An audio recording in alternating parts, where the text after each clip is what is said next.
Welcome to Cinema Savants, your weekly dose of movie news, movie reviews, and the occasional rumor. With your hosts, Todd Vandenberg and Rob Steele. And coming up in this week's show, A Phoenix Rises, Barbarian discovers television and the best romantic movies of all time, according to us. And by us, I'm including Lee Vowell, who's with us again this week. But first, just to further complicate Todd's emotions, let's take a quick look at the Super Bowl commercials, which I thought, with the exception of one, were pretty much crap this year. What did you guys think? I thought a couple were quite funny, but yeah, overall, nothing major. I wasn't terribly impressed. I liked the second. I was telling Lee, I liked the second Tide ad with the Old Spice one, the "Get Off My Horse." After that, I was kind of Anything? Yeah, about I thought it was. I thought it was a bad. Yeah, I thought it was a bad grouping as well. And kind of like I told you before the show, after watching all those Tide ads, I felt like I'd actually watched the Super Bowl mixed in with a Stranger Things show, because we saw the cop from Stranger Things so much on all those Tide ads. And it was like, is he in different ads? And then I realized, oh, these are all just Tide ads, because I wasn't watching them that closely, except for like the movie trailers and things like that. But yeah, I just some of them were just. The one with the Martin Luther King, what was it? Was it a Dodge Ram? Is that what it was? Yeah, something. Yeah, it was a Dodge ad. I thought that was extremely poor taste. Yeah, that was talk about being tone deaf. I was watching that, and it's like, this is nice that they're showing this, but they're doing this to sell trucks. Are you kidding me? What the hell? There are other things you can use that speech for. Trucks are not one of them. Yeah, it's just. That was a holy, what moment. It's like, you've got to be kidding. Yeah. I think that's the way a lot of people felt. Yeah, and I thought the commercial was going somewhere. Like, oh, this is going to have a good. And it's like, oh, trucks for white guys. And I'm glad we can have I'm glad this took place in February. It was awful. Well, yeah, except not. Yeah, it really was awful. What did you guys think about the trailers, though? The two that kind of stood out to me, MI6. Or Mission Impossible 6, I guess, because I saw that and went, oh, still have no idea what the movie's going to be about. Not that you ever really do going in. Well, and secrets are stolen, and then the good guys win. I mean, that's what those movies are all about. I mean, they're fun, but yeah, they're not about anything. They're just about Tom Cruise breaking an ankle in another stunt. I mean, and the Superman mustache. Don't forget the Superman mustache. Yeah. Which I have to give felt him. the same way. I felt the same way about that trailer. It was, and you're both right, because I don't know what it's about, and it's, I'm not going in to think, oh, this is going to be some intellectual thing. Yeah, it's going to be, this is going to be fairly mindless entertainment, and I feel like they do a good job with the Mission Impossible films. But I thought the first half of the trailer I thought was better than the second half, and the second half it was just like, now we're going to show a fight scene for 45 minutes of the second half of the trailer. Yeah. I mean, Ghost Protocol was really good. Actually seemed to have a little more going on than what they usually do, probably because Brad Bird was the director and actually had some direction. But even that, it's just kind of, I really couldn't tell you much about it other than, oh, look, there's Jeremy Renner for the first time. I mean, they're fun. They're great. I'm not knocking them, but they don't really stay with you. I mean, they're absolute popcorn movies. Like you said, Lee, I mean, they're really well done for what they are, but who cares? I mean, they could show the trailer from any one of the now 6 and you would have no idea that it wasn't the first or the third or whatever, except for who's cast and how old Tom Cruise looks. Even then, he's still in better shape than I am. Right. I mean, hell yeah. I'm not going to argue that either. What did you think of the Solo trailer? Or I guess it was the teaser and the trailer came out later or whatever. I actually thought, hey, this looks like a movie I might be interested in seeing, because when I heard that they were doing a Han Solo, I guess, origin story, I remember the novels, which were brilliant in doing that. And then I heard the movie was coming and went, oh, they're going to screw it up because they disavowed all the novels. But this actually looked like it would be a pretty fun movie to go see. Yeah, I mean, to me it looks fun, but I don't know if they're going to be able to get over that huge obstacle they have is someone's playing. He's not playing Han Solo. He's playing Harrison Ford, right? As Han Solo. I mean, if it wasn't some iconic performance and it was an iconic character, two different things. That's going to be tough. And to me, from the teaser, it just kind of looks like, oh, I'm going to smirk the way it just doesn't have the right feel to me. I mean, and in just such a short, brief time, I mean, yeah, he can't really establish how he's playing the character, all the rest of it. But if it's just going to be a cheap impersonation, then it's going to suck. I mean, his performance, the movie might still be fun, but right. I actually like that they have Childish Gambino as Lando. I was just about to say, now that rocks. Yeah. That I'm looking forward to. I think he can save the movie. Yeah, Donald Glover Jr. of course is the same person, but it's and I like him in everything I've seen. And the guy who plays Han, I've only seen him. He was in Hell Caesar. Did you guys see that? I never did get around to watching that. Same here. He's the dumb guy, isn't he? In Hell Caesar. He's not one of dumb. The dumb guys. Yeah, I mean he's not dumb. He's just new. He's like fresh off the farm, basically. And he has this one really funny scene, actually, with Ray Fiennes, where Ray Fiennes is directing the film, and he's trying to tell him over and over how to say this line, and he never gets it right. It's funny the way they interact with each other, but he wasn't terrible in that. He also wasn't, he didn't really stand out, like, oh, man, this guy I can see as Han Solo. But, I mean, who could I really see as Han Solo? I mean, if they're gonna go that young, it's like that's tough. I don't know who it would be, right? And then, like you said, Todd, you run the risk of really just being Harrison Ford instead of Han Solo. So it'll be interesting. Ron Howard directing it might be kind of cool. If he has fun with it might be kind of cool.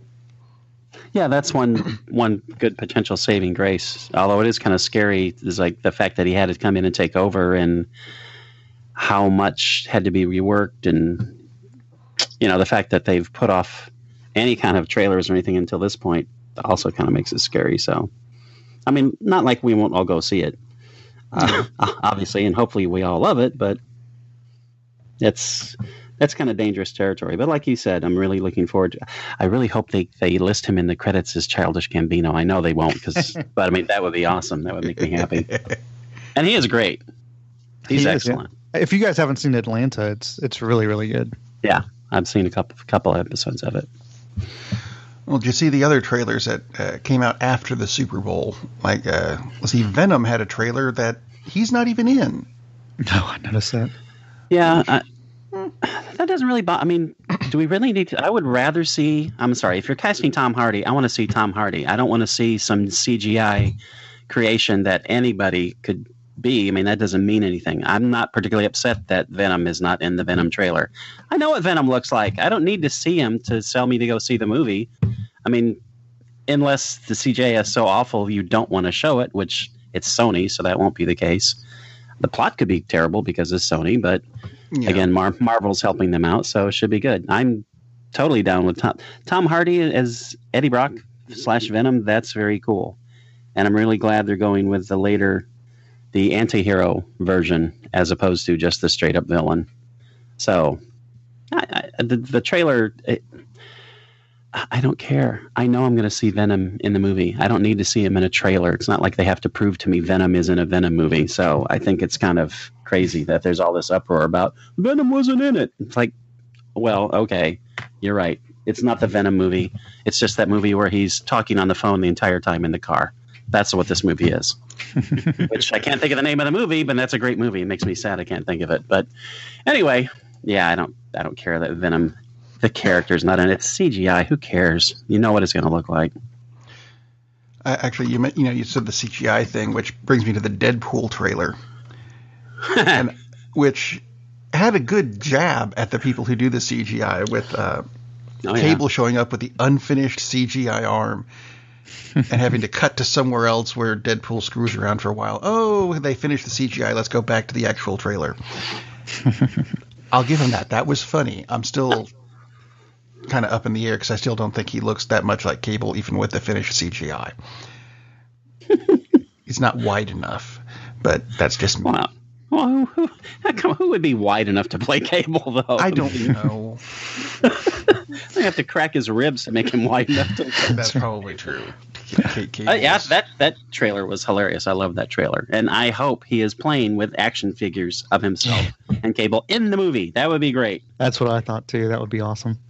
And there's no reason for him not to, because the movies are so out of the box, over the top, off the chain, inside the hook. I don't know what the other phrase is, but yeah. That trailer totally sold me. Inside the hook. Inside the hook. That actually kind of goes to the next bit, where DC is going to have their version of Deadpool, who's actually an older character. Mm-hmm. Lobo is going to be getting a film directed by Michael Bay. Oh, good. Lens flares for everyone. I know. I know. I was looking back at Michael Bay's directorial resume, and from like 89 to 95, he was doing music videos from like Aerosmith and Tina Turner, and I thought, oh, maybe that's why I don't care for his movies as much, until I got to the the Divinals I Touch Myself, which kind of made up for all the other videos he did. Okay, so Lobo getting a movie. First off, that's got to be R2, because that's the Lobo's books. I remember back when I collected comics, going into the comic shop and going, "Ooh, Lobo, are you over 18? You have to be to buy that comic." I'm like, "Oh crap, really?" So it kind of has to be, I would think. I don't know if it's going to be mixed in with what they consider the DC universe. You guys interested in seeing a Lobo movie? Not directed by Michael Bay. Yeah, and I was going to say not particularly. And at first I was like, "Oh, that sounds cool." And then it's Michael Bay, and it's like, "Oh, geez, that's not a good thing." He lights his cigars with lens flares. And how many explosions can we cram into this movie? I mean, just no thanks. Well, that goes to the other DC movie news that came out this week.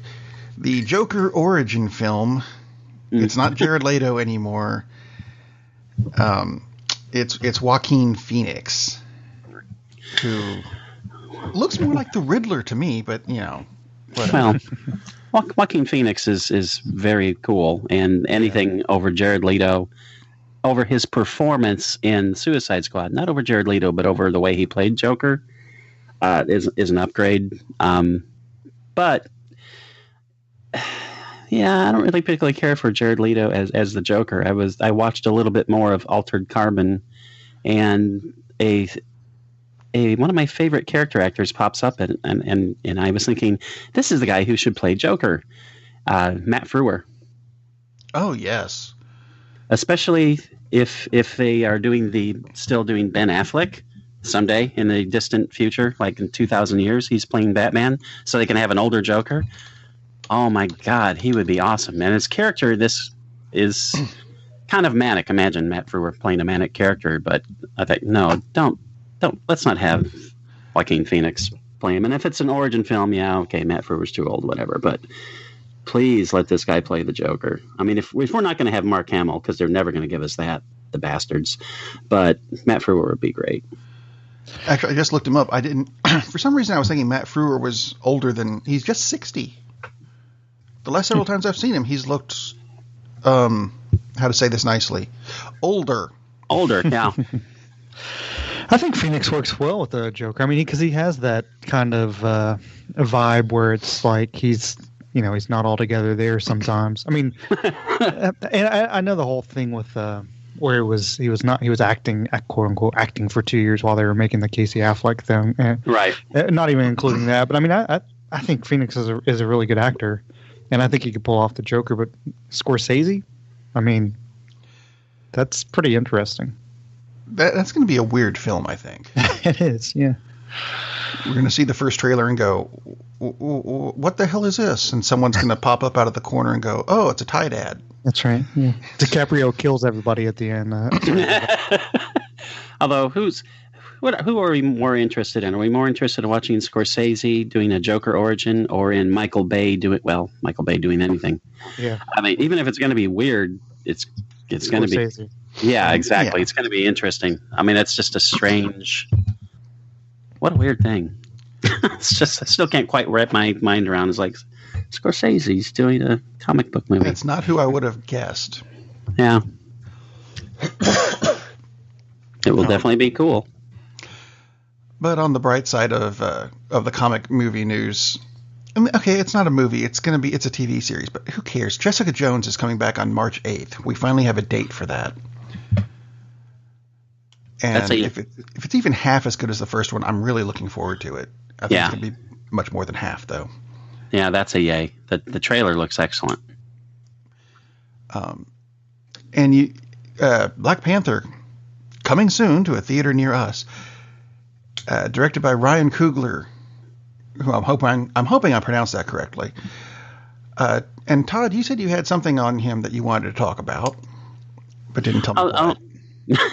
No, just that to prep for the Black Panther film, at some point I'll watch Civil War again, but I watched Coogler's first two films. Actually, I'll probably try to get to watch Creed again tonight. But I mean, his first two movies probably tie in as much to Black Panther, or what he's going to do with it, as the actual Marvel universe. And if people listening, all 17 million, haven't seen Fruitvale Station, you really need to watch that film, regardless of any kind of prep work. But I mean, it has a really good look at the sensibilities of what Coogler is going to be doing with this film, because all the reviews are talking about how this is a different kind of comic book movie, and this deals with serious issues. Not that it's heavy and preachy, but it's just woven through the fabric of the movie. And both Fruitvale Station and Creed, both definitely, obviously, about the experience of people with more melanin than the rulers of this country, and excellent movies. They are, yeah. Fruitvale Station, not a particularly happy film. Creed is a much happier film, and the one thing that's really stuck to me with Creed, and if people aren't familiar with that, it's basically the son of Apollo Creed, blah blah blah, and Rocky comes back and helps him out. But the sad thing about that film is Michael B. Jordan, who is awesome in everything. Except that Fantastic Four movie. Well, he was fun in that. Actually, yeah, I guess he was okay in that too. Not his fault. Never mind, ignore me on that. I think it was a piece of crap. Didn't get a nomination, but Sylvester Stallone did, and Stallone was really good. But again, it's like, oh, let's go for the white guy in a movie about a black character and how he deals with his heritage, living up to his father. Just kind of, that pissed me off at the time. But Michael B. Jordan, I mean, this is the third film he's playing the lead villain in Black Panther, and this is the third time he's collaborating with Coogler. So we're just talking about Scorsese. I mean, to me, this is like the new Scorsese / De Niro / DiCaprio, since that's the replacement. Because, I mean, based on Fruitvale Station and Creed, this movie is going to be excellent. And I don't mean excellent for a comic book movie. I mean excellent. Like, oh, this may be nominated for an Oscar. I mean, that's totally my expectation. That's really high expectation for a film. I mean, but Coogler is, like you said, Creed and Fruitvale Station are both fantastic films. So if anybody hasn't seen them, they should do it after the show immediately. But yeah, I mean, it's exciting to me when you have he's only 31, I think. Coogler is. So it's always exciting when you have a young director who seems to have total control over what his films are supposed to be in the first place, and then does a film like this. I think it only should portend good things for Black Panther. Portending is good. Moving on from Black Panther a bit, I meant to bring this up when we talked about the casting thing with the two young the actor who's young for a role and too old for a role. Here's a young person that doesn't make sense for this role. Matt Smith, who previously played Doctor Who 2 regenerations ago, who still looks like he's frickin' 12, is scheduled to play Charles Manson in a biopic. Does that? But isn't he playing Manson, a younger Manson? Well, he'd kind of have to, I would think. Yeah, but I mean, I've seen Matt Smith. I saw Matt Smith in Doctor Who. I've also seen him as Prince Philip in The Crown. I know. I hate typecasting people, and that's actually exactly what I just did to Matt. Sorry, Matt. But I think he does a really good job. As much as I hate British royalty, I think he does a really good job with Prince Philip, and I think it actually could transpose over to a Manson character fairly easily. So I think he could play the role, but I think you're right. It just depends on the age. But my feeling was it was a Manson film that was actually late 60s. I thought is what the character. I may be wrong about that. Surely it's not going to be Manson. Maybe he'll flash forward and it'll be a different actor. It's not today because he's kind of dead. No. I mean, I don't think they're showing his prison years. In the 80s. I think What's the point in showing that? We've Right. already got how many prison movies and TV shows? Not enough. No, well. Yeah, I mean, it wouldn't make any sense to show him in prison because there's not much of a story there. It's like, hey, Charlie, how you doing? Hey, and he utters some epithet, and they keep on walking, and they go back to the next scene. So, yeah, it's got to be a big day 2 credit on the screen. Yeah, day 3. No, I've never cared for Matt Smith at all as Doctor Who, but the other things I've seen him in, like you mentioned, is playing Prince Philip. He's very good. I think that's a very interesting casting. And of course, he'll absolutely sound like he's from California because he's British. So they'll do this with no problem whatsoever. It's infuriating, but yeah, I think it'll be pretty compelling and scary and weird. And I'm actually I'm not sure that Charles Manson is actually the main character in the film either. Yeah, it doesn't sound like it. Yeah, it sounds like it's the 3 ladies, and then some more. So, yeah. But yeah, it does look like it's just from what I can view, it does look like it's he's a younger Manson. They have a photo of him, and actually did a pretty good job with because Matt Smith doesn't look anything like Charles Manson, but they did a good job of making Smith look like Manson. Well, so. That's what makeup's for. He does cover up that swastika on his forehead with makeup, so it's on his neck. Actually, I've kissed him there. I mean, I've seen it there. So. Wow, how to move on from that? Okay. Yeah, segue from that sucker. Yeah, Amazon. I don't know how that's a segue. Amazon Studios is supposedly working on a TV series based on Conan the Barbarian. Which I thought we already had. Didn't we already have a Conan TV series that flopped horrendously around the same time that what was it, Hercules and Xena were around? Probably. I don't know. How can you tell? I don't know anymore. So what do you think about Conan getting a TV series? Because we had the James Earl Jones movie, which everyone loved, and the second movie, which some people liked, and the third one, which Jason Momoa liked. Yeah, he liked it. I don't care at all. I don't. Yeah, Conan the Barbarian TV show. Yeah, I don't really care about but I didn't know James Earl Jones ever played Conan. That's interesting. That was really good, actually. How about the multiple Star Wars TV series that are on their way? And this is back to. I know it's jumping ahead a little bit later, but the Disney streaming service that's who's going to have the Star Wars series, right? I think they're going to have. That's what I've read. Yeah, at least one of them, but yeah. Okay. So, I mean, if they do as good a job as they have with the films, which they won't, because it'll be some.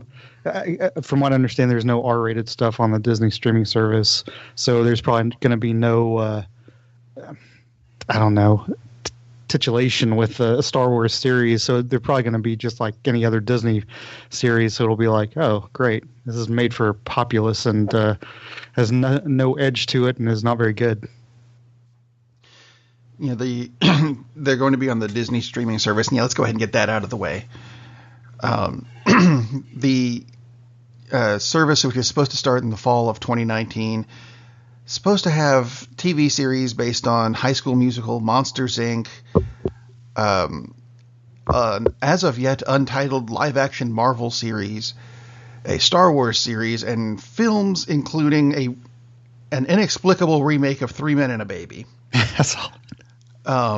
With the scary kid in the curtains. Let's not. Exactly. And then live adaptations of The Sword and the Stone. I suppose I'm with that. And Lady and the Tramp, which there's a CG movie. Yay. There's nothing on this that makes me go, ooh, I've got to see this. But I'm not in the demographic they're going for. No, I'm hoping they make Lady and the Tramp as live action, and Patton Oswalt wears a dog costume, and Kate McKinnon wears a dog costume. That would be fun. I would totally watch that. And they probably would do it. They probably would. Oh, they'd probably do it for free. They're probably doing it this weekend, just for the hell of it. Wow. So, I'm looking forward to the spaghetti scene. Moving on from Disney, but keeping with the remakes thing, Desilu Studios has announced that they're doing a big budget version of the miniseries V. But it's being done with the original creator Kenneth Johnson writing the script. And he said he's finally going to be able to do the cinematic. It's going to be a trilogy because you can't cram 6 hours of miniseries into a 2-hour movie unless you're making an X-Men film. But he says he's finally making this trilogy in a way that will be able to tell the whole story the way I originally envisioned it. Which, admittedly, you couldn't have done a whole lot with something like this back in the 80s. But yeah, they did a pretty good job, I thought, back then, considering. Would you guys want to go see a V movie? Well, I would not. Sorry to interrupt you. I would not. Yeah, I'm not gonna go do that. I mean, if it was on a streaming service, since we've been talking about streaming services, I might watch it. But I wasn't that huge a fan of the original show. I mean, it was well done, but just didn't do that much for me. I was hoping that this was going to be a relaunch of I Love Lucy. That was the big news. With Patton Oswalt as Lucy. I would totally watch that. With big ears. Actually, Oswald would make a good Desi. He would. He would. Oh, boy. Okay, so speaking of streaming services and remakes of stuff, there was a movie that I saw not too long ago that critics are hating, but there's a growing number of people who absolutely love it. Even though I watched it and can't bring myself to have that much of an opinion.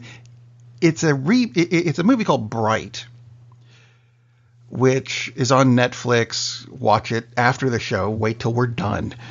It really is. It's a remake of an 80s movie. They just tweaked it a bit. It's Alien Nation. Yeah. If you remember that movie. Only there's no aliens. It's magic stuff. Will Smith, who I'm trying to figure out how they got Will Smith into this movie, plays a cop in L.A. whose partner is the first orc cop. Ooh, look, a parallel. So there's orcs and elves and fairies and centaurs and dragons, etc., etc. They're spliced in throughout the movie. Premise basically is that magic is outlawed, and if it pops up, it's tracked down by a federal agency headed by someone who looks like Elrond, but different. And Will Smith and his partner, Nick the Orc, because there's a great name for you, get involved because they find someone, a runaway elf who has stolen a wand from the bad guys. And boy, does this sound like it needs to be a bad animated Disney movie at this point. But it's not. She stole the wand from the bad guys who want to resurrect the evil lord, who we get no information on, who could only be defeated 2,000 years ago by a combined might of all the races. Yeah, that's a Disney movie. Except for the fact that the society in this movie is just as dysfunctional as the one we have now. Racism, go figure, it's a big deal, only instead of skin color, it's actual races. Because elves don't like humans or orcs, and orcs don't like anybody, including themselves, apparently. I'm not going to do any spoilers for this movie because you can stream it and make your own opinion, but did I think it was good? It seemed like an episode of the Alien Nation TV series. So I'll be honest, I wasn't terribly impressed. It was a good story. It was not terribly riveting, though. It was well-paced, but at the same time, it felt slow. It's one of those movies you watch and go, did I like this? I can't really tell which I think is why the critics hate it. Because you can't tell whether, are we moving forward with the storyline? No, wait, we've stepped back where are we going? I don't understand. So I give the entire movie a, whatever. That's my rating for the movie. I kept trying to come up with an opinion during this, and I can't have one. That's how I felt about it too. It's not terrible like the critics are saying, but it's also not good. It's just kind of there. Man. I mean, weird. I mean, for them to have spent that much money, $90 million apparently to make this, and it's just kind of, But it got people, from all the reports, it got people to sign up for Netflix, and that's what they wanted. So, there you go. Mission accomplished. Yeah, sure. So, I don't know. There was another streaming movie that I believe you mentioned that you watched this week, Todd. I did. I did. Streaming. Another Netflix thing, and this one ties in with the Super Bowl ads, because we saw the ad for Cloverfield Paradox. And they've been talking about this movie for a few months. J.J. Abrams is attached to it as producer. And, of course, it continues the very loosely connected films Cloverfield and 10 Cloverfield Lane. And it's like, oh, here's the third movie in what's not really a trilogy at all. And suddenly, instead of a theatrical release, Netflix has it. Oh, and by the way, you can stream it right after the game. Which, of course, I sure as hell didn't because it was way too late. But I did watch it later in the week. West Coast people can stream it. There you go. I liked it more than I liked Bright, tied with the other Netflix big streaming film. I'm glad it was on Netflix as opposed to going to see it at the theater. If I'd seen it at the theater, I probably would have been disappointed. And again, because as Cloverfield Lane, it had very little tie-in to Cloverfield because it was a different movie until they were halfway through and said, let's make this a Cloverfield movie. This was originally called God Particle. There's no tie-in whatsoever to Cloverfield. It's people that are trying to start this linear accelerator on a space station to create a power source because Earth is just going to hell because there's not enough energy and the economies are collapsing everywhere. They managed to go into a parallel dimension where Earth is in really terrible shape, not just bad like they were in, and they're trying to get back and blah, blah, blah. And at the end, it does tie into Cloverfield, finally. It's an inserted scene, probably cost them $1.5 million to make or something, lasts maybe 15 seconds. It's like, that's why it's a Cloverfield. So it really has nothing to do with the Cloverfield universe, except for this little thing they threw in at the end. It's a good movie, definitely worth streaming because you're already paying the money for Netflix, so go ahead and watch it. It's also being ripped by critics quite a bit. I don't think it's a bad movie at all. But again, it's just kind of a popcorn movie. It has a really good cast, and it's just one of these situations where you probably needed a little bit more coherent plot. That's the main problem with it. But it's entertaining. It's I enjoyed it more than I enjoyed Passengers, and I did pay money to go see Passengers. So another big science fiction flick. Yeah. So if you already have Netflix, by all means watch Cloverfield Paradox. Do not sign up for Netflix to watch either Bright or Cloverfield Paradox because then you will feel like you've wasted your money. Just watch one of the other hundreds of things that are on Netflix that are worth watching. You didn't need MoviePass to see it then? Did not need MoviePass. Can I mention something about MoviePass briefly? That was my segue. Thanks. Every week there's at least one story, if not two, about you better watch out about MoviePass, and this is going to fail, and there are virtually no positive stories about MoviePass, and the only thing I can figure out, the only reason for this is that AMC must be planting these stories, because AMC, well known at this point, doesn't like MoviePass, because when it fails, according to AMC theaters, not the channel, then people will be upset, and because now they have to pay full price for their tickets, and they're not used to that, which is a pretty stupid concept. And there was an article talking about, well, here's the problem with MoviePass. You can't go see IMAX films. You can't buy movies ahead of time, blah, blah, blah. It's like, okay. And is there some problem with actually having to walk up to a movie theater, which most people do, and hand them the credit card and pay for the damn movie, which you've paid for, $9.95. In a lot of cases, one movie a month, you're saving money. And if you watch two, you've saved a ton of money. Saved a ton of money. You can literally watch one movie a month. Oh, you can't see the same movie twice on that. One movie a day for a month. One movie a day. Yeah, sorry. One movie a day for a month. 30 movies, or 31, or in one case, 28. That's a lot of movies. And for people to write articles is like, well, you can't see an IMAX film with it. Well, gee, so sorry.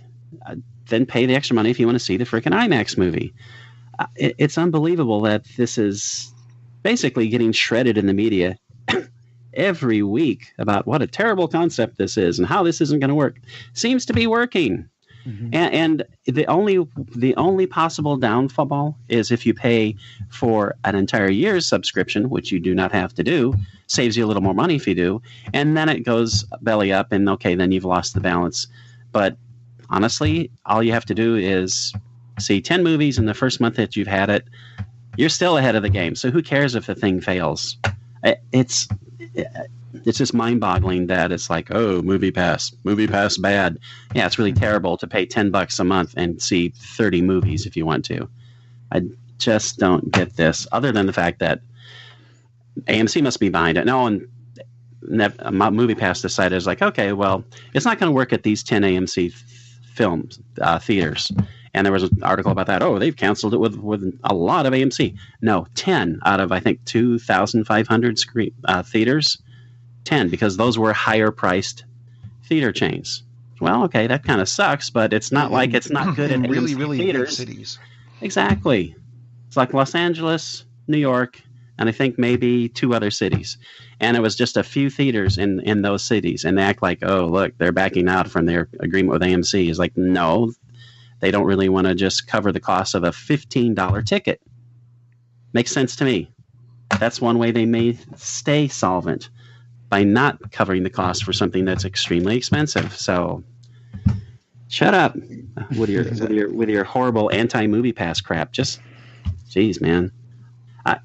Why would anybody not want this to succeed? Makes no freaking sense.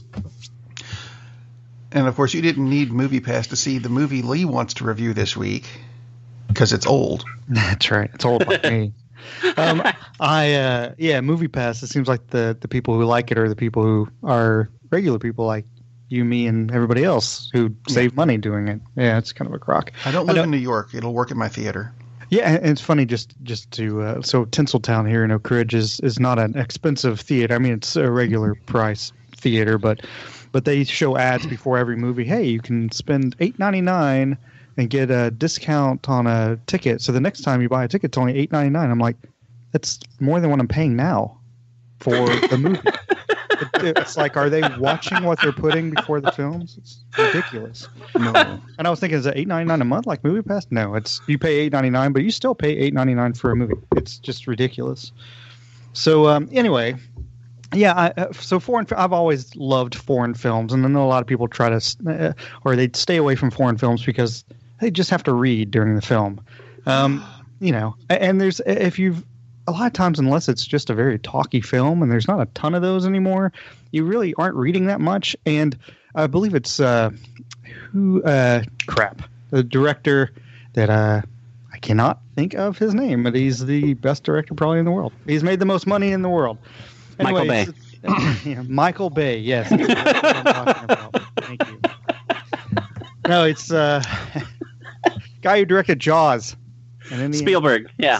Spielberg says if you're watching a film, you can tell it's a really good film if you turn the sound down and watch it and you still know what's going on and you still enjoy it.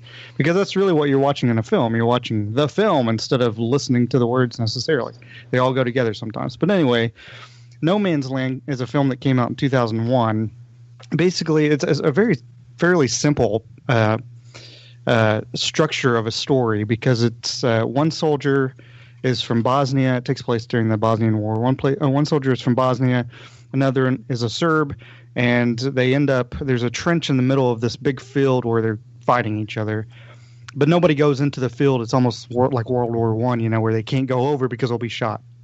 So anyway, it's dark and they're trying to crawl. One of the groups is trying to crawl across the grass, ends up in this trench. The other group basically ends up the same way. So you've got two soldiers on either side in this trench, and there's another guy in the trench that has been booby-trapped. He's alive, but he's booby-trapped. He's lying on his back, and he has a jumping mine. So if he rolls over, the mine jumps up and explodes and kills everybody. So those three characters. So the whole point is these two guys on opposite sides, even though they never like each other, they have to learn to not kill each other because the other guy will just roll over and blow them up. So it's a really simple. It's a parable, basically. It's not an actual thing that happened during the war, but it's just showing you how both sides really need to get to work together and make the world a better place in a way. So what happens is, the twist is that at the end, the media finds out about it, and so does the UN. And Simon Callow is a British actor, if you guys know who he is. He's been around forever. He is he's over the UN troops, ends up doing something at the end, basically to spin the story so that the UN looks better. So it came out in 2001, but it's still so fitting in 2018 because all we do is spin stories, especially in the United States. So we don't really know the facts about what happened, and you don't know the facts in the story unless you're there with the people in the trench. So it's just a really, really good film. I think I watched it on Netflix. There is some English spoken at the end, so if anybody doesn't want to watch it, there's a little bit of English in it. But the acting is phenomenal. The directing is just great. I'm gonna not do justice. It's Danis Tanovic was the director. He's directed other things. I've watched a couple of them. Really, really well done film. Doesn't try to do too much. It just is what the story is. Definitely worth watching No Man's Land. But it made me think. No Man's Land won it in 2001. Another horrible film won it Best Foreign Language Film Oscar in 2000 called Crouching Tiger, Hidden Dragon.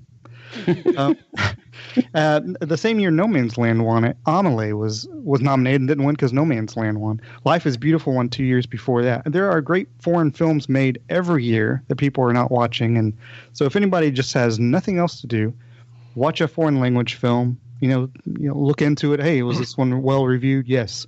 Then I'll take a chance and watch it because what we get from foreign language films to me are a different point of view of directing and filmmaking. Exactly. We get shut up in our little Hollywood world here, and we have to fight for films like Lady Bird, for instance, or Three Billboards. And there's so many films made every year in the world that are worth watching. People should watch more foreign films. Basically, is what I'm saying. I'll agree. Agreed. And that's exactly what I was thinking when you were saying is just you get the different viewpoint. And that's more than ever, it's valuable to look at things from different perspectives. Or it should be. And unfortunately, the people who should often won't. But yeah. If your skin is orange, you have trouble understanding those letters on the bottom of the screen. It's because the capitalization is not correct. That's the problem. Yeah. It's longer than a tweet. I don't understand. So, yeah, there's that. And one of the things, this is not a segue in the slightest. One of the other things we were going to talk about during this show, and I want to do this because Lee says he has to leave soon. So we're going to do this before Lee leaves. It's since Valentine's Day is coming. I believe it was phrased as, what is the most romantic film of all time? Is that what we wanted to talk about? or just best Valentine's film or date film. I don't know. Something like that. All of the above. Ah, got it. So we're going to do a top 3 for each of us, starting with Lee, since he says he wants to leave soon. Something about a lunch date. I do have 3, and basically the first one revolves around the character Poop in the Emoji film. No idea Patrick Stewart did that because I'll never watch that film. But no, I have 3, and so my 3, I have Love Actually, which is a good Christmas film, but I really just like the story as well.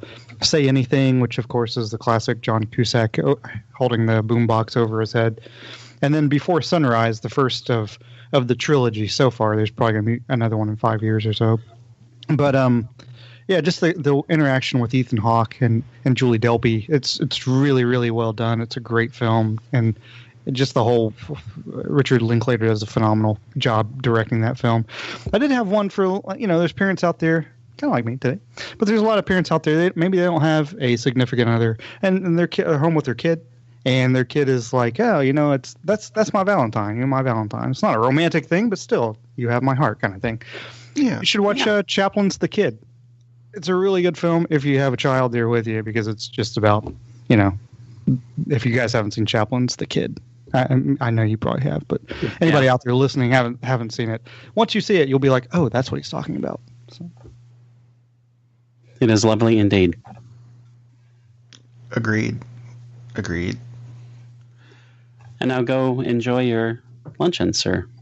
Thank you, and go Hawks.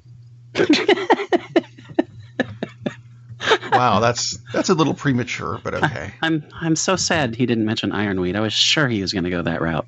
I thought it was Ironweed. Yeah. That's what he was smoking before the. No. Never mind. That totally makes sense.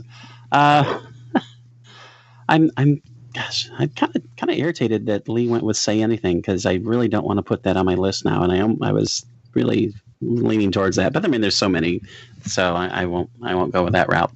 Okay. I'll go with Notorious, which is a spy thriller with Cary Grant and Ingrid Bergman, which is also really a romance. She is forced to marry a suspected Nazi, and he is a secret agent who is trying to figure out what's going on. And they're not supposed to fall in love, but they do. It's a romantic espionage thing by Alfred Hitchcock. It's awesome. I will go with... No, I'm not going to go with Manhattan because that's gross. Yeah, actually, you know what? I am just going to go with Say Anything. Okay. It's a great romantic film, and John Cusack is awesome. And for my number 1, I'll go with Casablanca.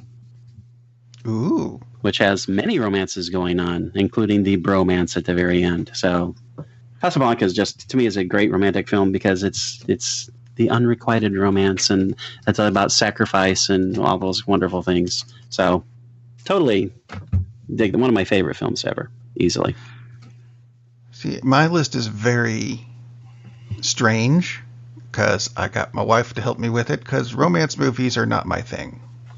Have you seen any of these films, Rob? I have seen all 3 of these films, okay, and I picked these. I picked 2 of them because I liked them, and the third one is my wife's favorite film. Oh, excellent. For me, I put Some Kind of Wonderful. Yeah. Which I really liked that film. I remember liking it when it came out in theaters, which was even before I met my wife. Ooh, I'm going to interrupt for a second. I'm changing. I'm changing. I just realized I'm taking up Say Anything because I really like it, and I'm putting in 10 Things I Hate About You instead. Okay. Back to you, Rob. Right. Some Kind of Wonderful. The guy has crush on girl, but has girlfriend, not girlfriend. There's a space in between. Ends up realizing, girlfriend should be girlfriend, and girl I really like should not. Anyway, good movie. Go see it. Or it's probably on Netflix. I would think it would be. Number 2, one of my wife's favorite movies, Breakfast at Tiffany's. Yeah. I'll be honest, I've watched it. I haven't entirely gotten the romance part of it. A lot of it it didn't make a whole lot of sense to me, but she says she likes it and it's a great romance movie, so fine. I'm putting it on my list because I don't want to sleep on the couch. Well, she's right. It is a great movie, and it's a great romance film, and it's Audrey Hepburn. I mean, geez, Oh, man. well, yeah. There you go. I'm not saying she's not great to look at. I'm just... Oh, she's wonderful. Anyway. Yes. Number one, and a lot of people are going to go, this is not a romance movie. It's a romance movie. Lady Hawk. Oh, that's totally a romance movie. I know. See, a lot of people have looked at it and gone, he's wearing armor and has a sword, and she turns into a bird, and Matthew Broderick is there being Matthew Broderick when he was really, really funny. And really, hey, it's really a romance movie, damn it. It's... Lovers separated because a priest said ooga booga or whatever he said to put the curse on them. Yes, that was a great movie. Had a weird soundtrack, but it was a great movie. Well, of course, you had a weird soundtrack. I don't think Alan Parsons when I think Dungeons and Dragons, although I probably should, I suppose. If it's made in the 80s, it's pretty much going to have a weird soundtrack. I mean, it's going to have a weird soundtrack, but it was a great movie. It is. You should pick at least 3 of those and go and watch them with your significant other. So there.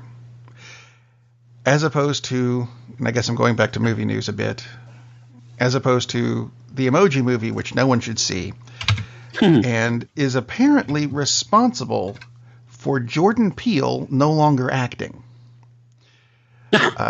He did an interview this week where they said, and I'm not going to quote this because it would turn into, I'll beep out naughty words. This would turn into Morse code if I actually read this quote. He said he was actually offered the role of Poop in the Emoji Movie, and he said, "Man, that's a bit weird. Let me sleep on it." And the next day he called back and said, "All right, what do they want?" "No, we gave it to Patrick Stewart." "Well, fine." And he quit acting after that. That is his quote in paraphrase form. So yet another reason to hate the Emoji Movie, because I liked Jordan Peele. I thought he was funny. Now he's going to do directing, and he's done a good job of directing so far. So, hey, keep it up. Methinks. He'll be back. Let's see. Oh, he will be. And I have actually only got one story left, and it's very short and stupid. Do you have anything else to throw into the show? Because I know we've lost Lee. We like short and stupid. Short and stupid? Something to end the show with, then. And it comes from CBS.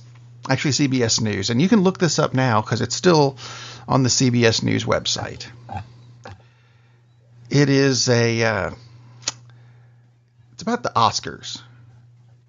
And they put up a slideshow of what they're calling the worst recent movies ever nominated for a Best Picture Oscar. All right. And you know what? I'll probably agree with a lot of them that they should not have been nominated. But here's the problem with what they've done.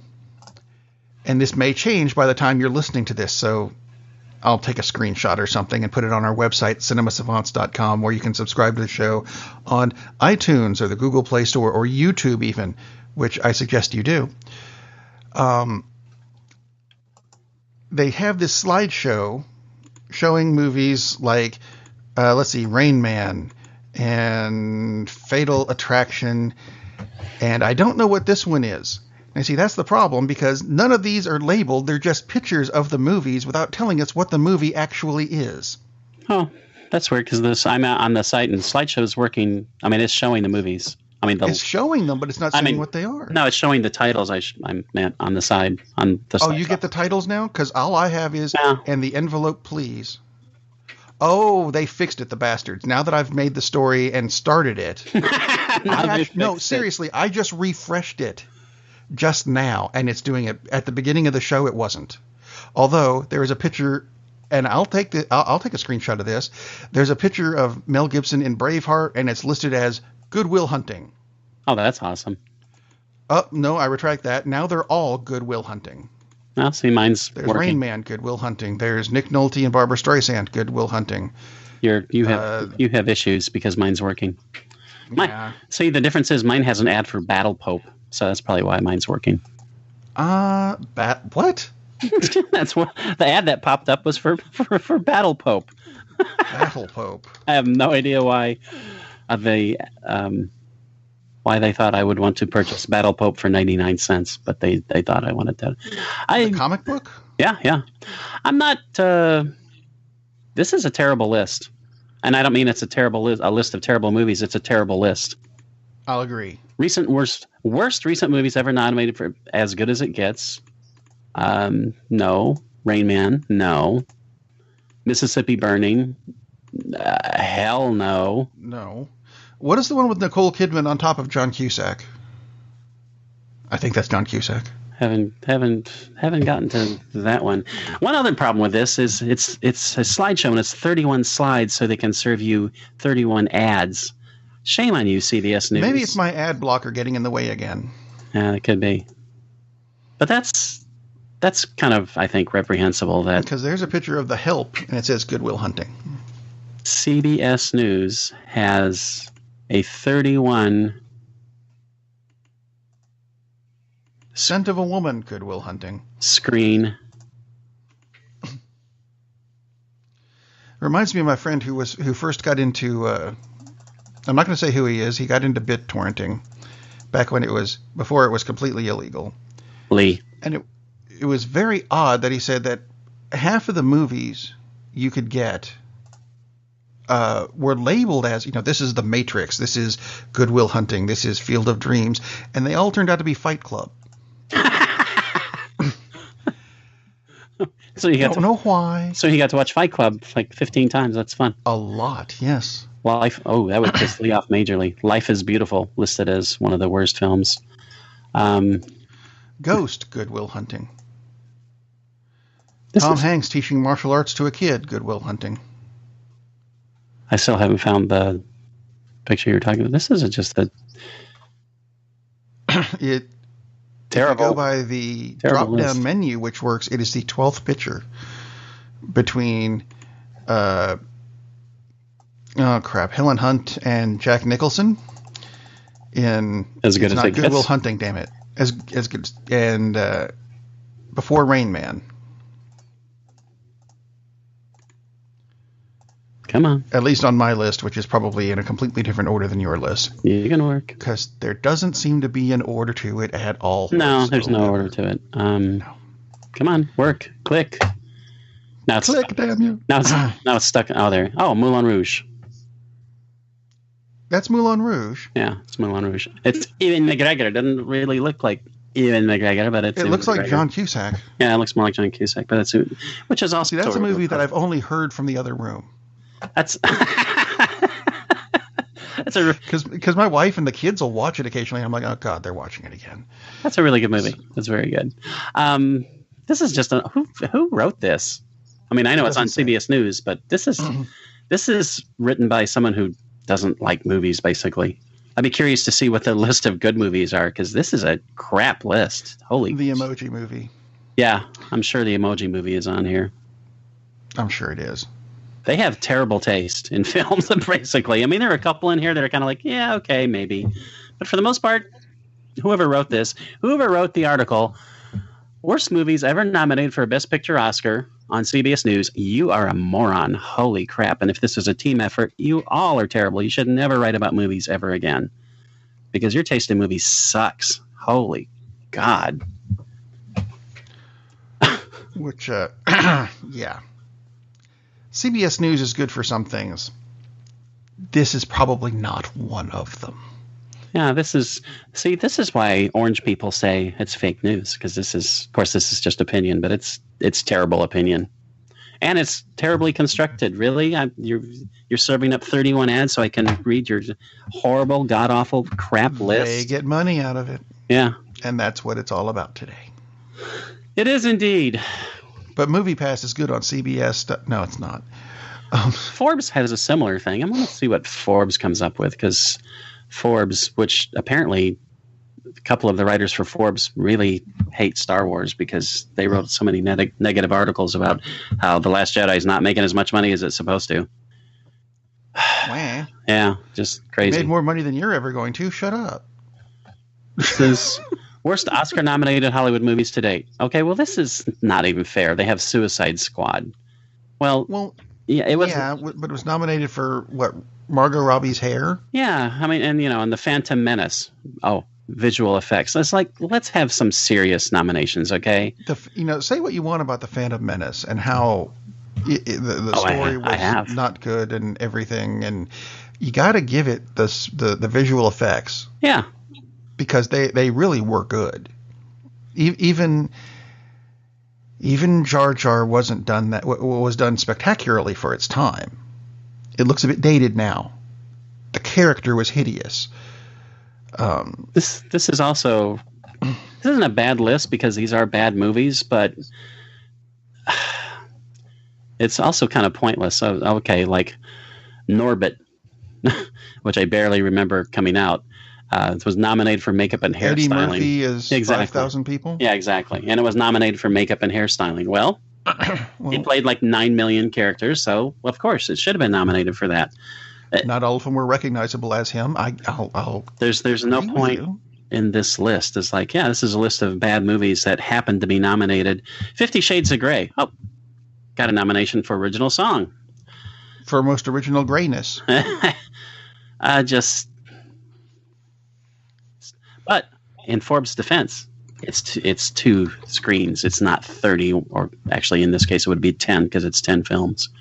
So not exactly a great article, but at least it's on 2 pages. That's a start, I suppose. Of course, with my ad blocker, it says, no, you can't look at this page because you won't let us put ads on your... Yeah, that's right. I won't because I don't want to see them. What? Transformers Revenge of the Fallen was one of the worst? Yeah, it was. Now here's another one on Business Insider. Funny how so many business magazines are doing a lot of articles on films that are not about the business aspect. Worst movies that actually won Oscars, same kind of thing. Harry and the Hendersons, won for best makeup. Okay, if you say the makeup was bad, then this article makes sense. But that's not what it's about. The only person in that movie who had makeup was Harry. Mm-hmm. How the Grinch Stole Christmas. Who was the same guy who played the Predator, by the way. Right. How the Grinch Stole Christmas, Jim Carrey, best makeup.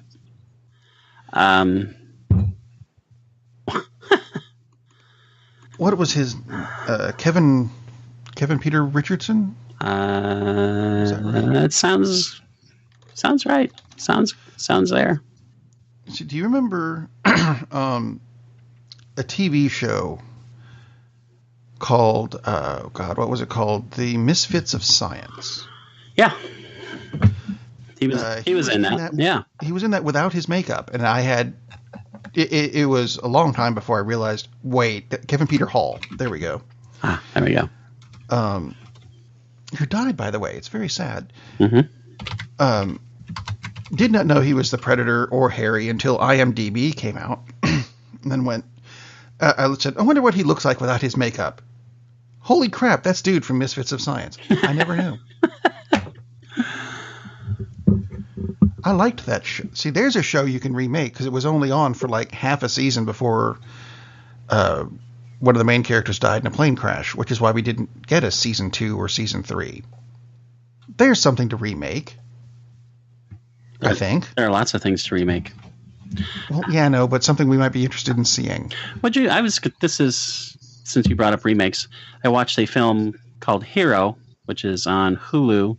Sam Elliott as an aging Western actor and just kind of how his life is going. It's really good. I'm not really going to do a review, but it made me think as like, I think they do so many remakes, and it just kind of struck me because he's this Western actor in Western films. Why haven't they remade Silverado? And actually, instead of remaking it, I would like them to do Return to Silverado, because those guys are still around and kicking. I think it would be interesting to see what's happened to those characters. And that's a cult favorite. I mean, and they're all, I mean, here we are, it's 30 odd years later. I think it would be cool to see what's happened to these guys, because the 4 leads, spoiler alert, they're all there at the end of the film. Some of the bad guys aren't, which is sad because it would be fun to see some of those guys again. But that would be really cool. And Okay. Gosh, I cannot think of the name of the actor who plays the villain, the lead villain. I know he's passed Silverado. in Silverado. I know he's passed away, so he can't be in it. But Ed Harris would be a great villain in that, and he's done westerns anyway. He'd be fine as a hero too. And Sam Elliott was not in it, but Sam Elliott should be in it. That would be awesome. I forgot John Cleese was in that. Yeah, John Cleese, Jeff Goldblum.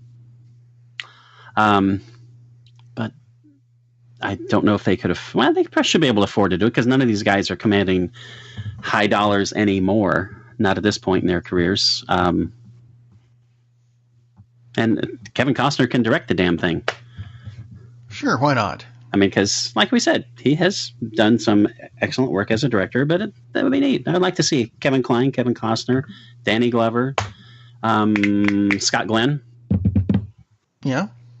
I'm pretty sure they're all still working. It seems like they would have fun. I think it would be an interesting thing to revisit to see what has gone on with them, and they can go out and fight injustice as they did in the first one 30 years later.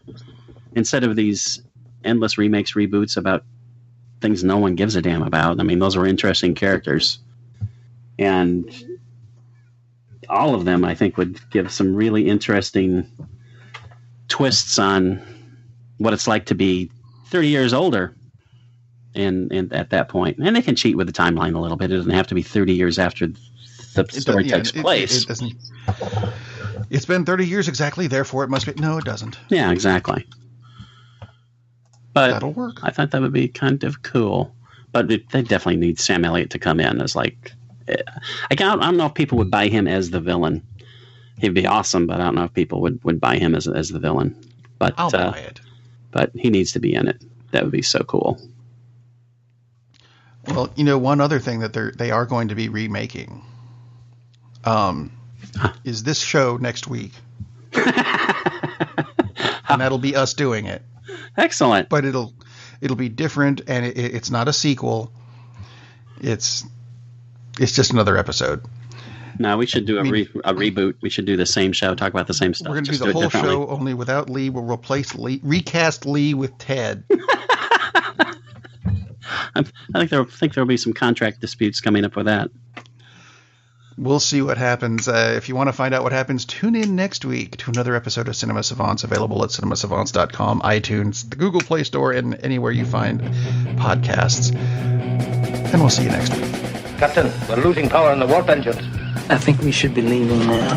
I'm going to go home and sleep with my wife. And on that unusually harmonious bombshell, it is time to end. I am very disappointed! Man, we have a weird job.